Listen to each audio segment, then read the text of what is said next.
There are lots of things all around us, exciting things that surround us. But how does it work? Do you know? How is it made? Do you know? Things that go up, things that go down, things that go pop, things that go round. With special cameras to show you inside. It's going to be a big surprise. But how does it work? Do you know? How is it made? Do you know? Do you know? Let's find out! Hello, I'm Maddie and it's breakfast time. What's your favourite thing to have at breakfast? I like lots of different things. Fruit, toast, porridge, pancakes. But today I'm having cereal with milk. There are lots of different types of cereal, but most cereal is made from grains, which comes from plants. This is wheat biscuit cereal and it's made from a plant called wheat. And that looks like this. Can you see the little seeds? But how do we go from this to this? Do you know how wheat biscuits are made? Let's find out. How is it made? Cereal! To find out how wheat biscuits are made, I've come to a cereal factory. At this cereal factory, they make over 60 million wheat biscuits every week. That's the same weight as 6 blue whales. How does it start? First, we need our main ingredient, whole grain wheat, and it's brought to the factory inside this container, and Gary is just collecting some for us now. Doesn't the grain make a lovely sound? It's a bit like rain. The wheat is grown in fields, on farms, where it's harvested and brought to the factory. Here the grain is stored in really, really tall towers called silos. To make wheat biscuits, a mixture of malt and water is poured into some sugar and salt. After a good stir, it's time to add the main ingredient, whole grain wheat. All of those ingredients need to be mixed together and cooked. That happens inside here. It's called the pressure vessel. As it spins around, steam is being pumped inside the pressure vessel onto the grains. If you've ever watched a grown-up make some pasta, you might have seen steam rising from a hot pan. Well, it's the heat from the steam that cooks the grains and makes them nice and soft. What do you think they'll look like when they come out? They're now soft and sticky. They've gone from this to this. And they smell amazing. But they still don't look like wheat biscuits yet. So next, they need to be dried out in the air drying machine. The grains travel on a moving belt, and inside, warm air blows through silver tubes. And these dry the grains out a little bit to stop them sticking together. But it's quite tricky to see, so I'm going to use my special camera in slow motion. My slow motion camera lets us see things that happen quickly, much slower. And look, as the hot air blows down onto the grains, it makes them jump around. It looks like they're dancing. Now the outside of the grains are nice and dry, they get sucked up through this tube to another machine. It's called a rolling mill, and inside the grains fall onto some rollers and they squash and flatten the grain. But things are about to get really noisy. Take it away, Gary.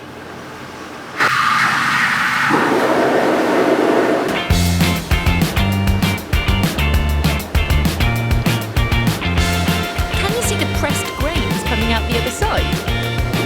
Whoa! It's snowing cereal.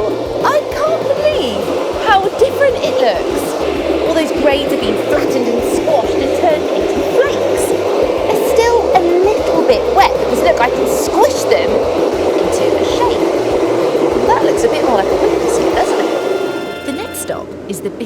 forming machine where Gary puts the flaky grains into some moulds.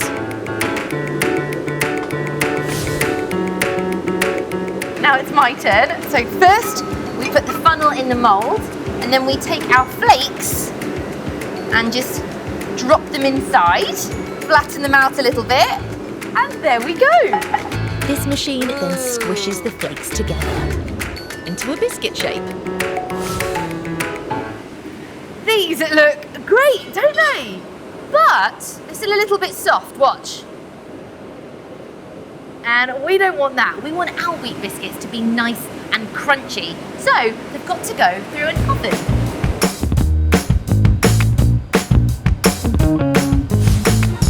Once they've been baked, the wheat biscuits are lovely and crispy. Listen to this. What a good snapping sound. That was brilliant. What was your favourite part about seeing how wheat biscuits are made? Do you remember what the machine was called that made the wheat grains really soft?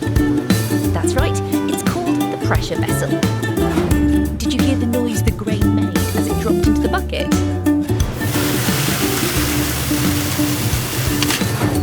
And did you see the grains of wheat jump around when we looked at them on my special camera?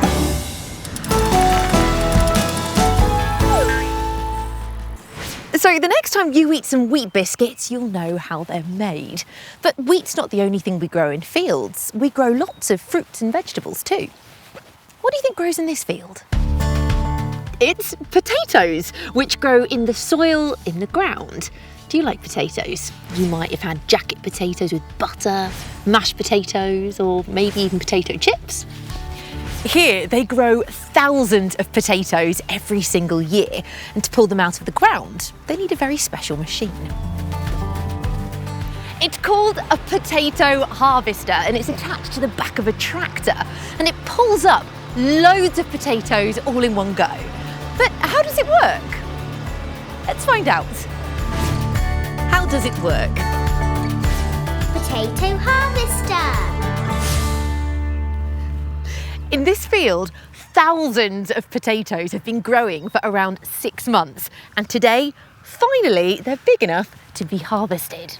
Isn't that exciting? You should never play on or go near farm machinery without a grown-up, but I've been given special permission to show you how it works. Can you see the potato harvester is being pulled by a tractor? And it's got a red arm on the side that looks like it's got some rotating blades going round and round. Around the other side, we can see that the potato harvester has its own trailer, which is being pulled by another tractor.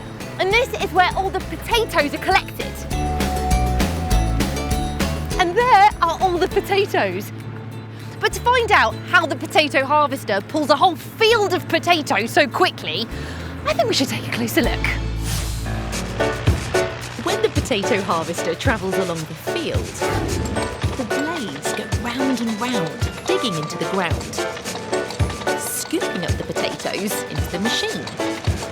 The soil and potatoes are carried up moving steps called webs.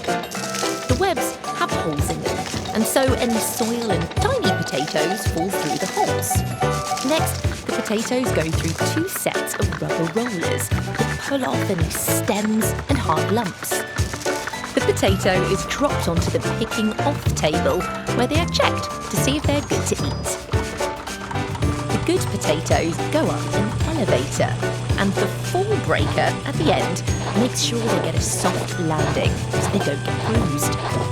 When all 10 boxes are filled with potatoes, the farmer switches off the potato harvester and takes them back to the farm. How clever is that?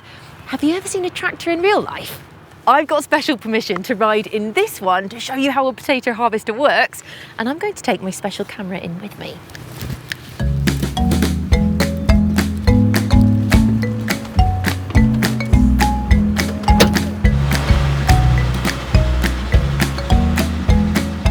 Georgie's driving the tractor today, and it's pretty bumpy in here. Can you see all the buttons and levers inside the tractor? Georgie uses them to control the potato harvester. But look, Georgie's got his own special cameras that are dotted all over the potato harvester. The cameras help him to see the potatoes as they come up out of the ground.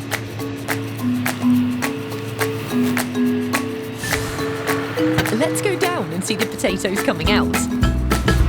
This is where the blades are scooping into the ground to dig the potatoes up, and there they are, travelling up the webs.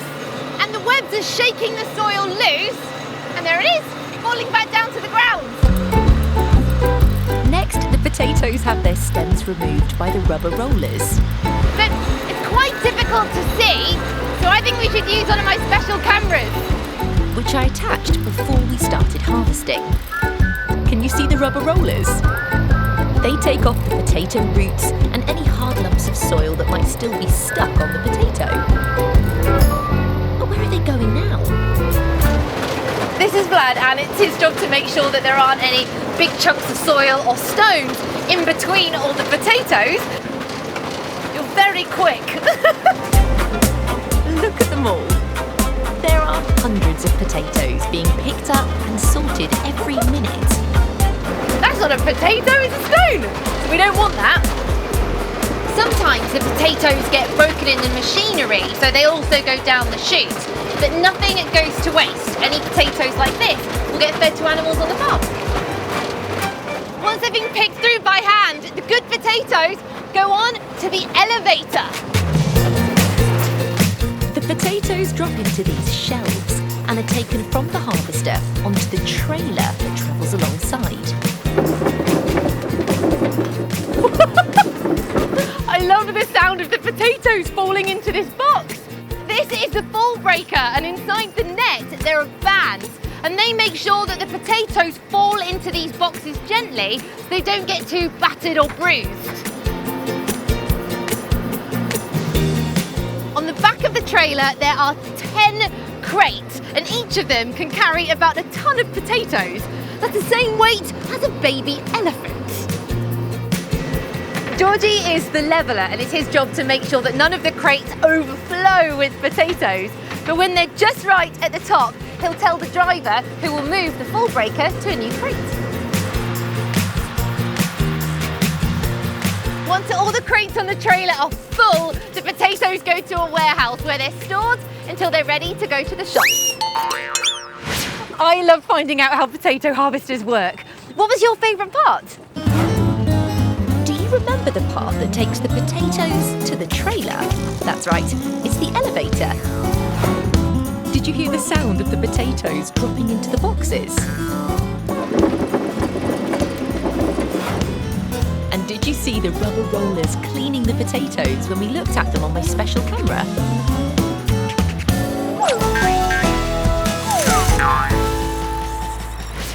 So the next time you have some potatoes, you'll know how they were collected and sorted by a potato harvester. And if you eat some wheat biscuits, you'll know how they were made. I'll see you next time. There are lots of things